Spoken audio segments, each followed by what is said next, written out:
mission back! Hell yes! Let's go kill this bitch! This is a rescue mission. At ito po yung malala, Mayor. Nung pina-check ko po, wala pong record ng kasal sina Angelito Guo at Amelia Leal. Okay? So yan ang sinasabi po ng PSA certification natin. At ito ang higit pang malala, walang birth record at all sina Angelito Guo at Amelia Leal. So, may tatanong talaga, hindi po kaya Angelito Guo and Amelia Leal Guo don't even exist?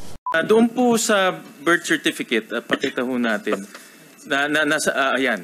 nalabas ho kanina ito ng ating good chairperson, Senator Risa, na doon sa birth certificate, nakasulat doon kasal yung kanyang ama at ina. Tama?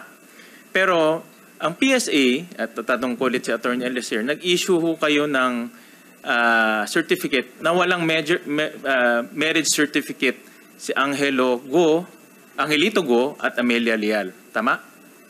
Tama po, Mr. Chair. So sa mata ng batas, hindi ho sila kasal. Apo. Nag-a-apply ng late registration. Pag sinabing Filipino, tinitignan nyo ba yung birth certificate nung nagsabi na Filipino siya? Pag sinabing kasal kami, hinihingi nyo ba yung marriage certificate?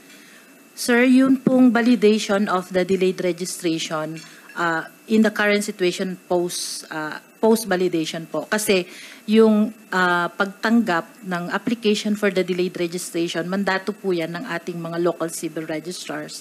And sila po yung personally na nag-i-interview sa ating mga registrant. And nagbe-base lang po tayo dun sa supporting documents na sinasubmit po ng ating mga applicant. Pero dito, para sa akin, ang pag-analisa ko dito, nagsinungaling yung applicant eh. So kung ang birth certificate galing sa sinungaling, makakakuha sila ng passport at pwede nilang sabihin na Filipino sila. Malabas to sa maraming hearings namin eh. At nagiging mas malala. Kagaya ng sinabi ko, ngayon kasi kahit nasabihin natin maraming basehan o maraming dokumento na pwedeng gamitin para sa pag-a-apply, birth certificate talaga ang ginagamit ng tao ngayon.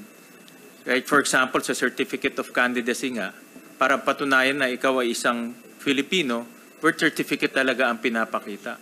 At pag yan ang magiging basehan, ang isang kandidato na hindi naman Filipino, pwede yung tumakbo. Sabi ko nga, mayor, congressman, governor, senator, even vice president at presidente. Dahil nga dyan sa pagsisinungaling. Sa isang simpleng pagsisinungaling, yung pwedeng takbuhan ng taong nakinabang, ang layo. So ang aking suggestion sa PSA, dapat higpitan to dahil naaabuso talaga.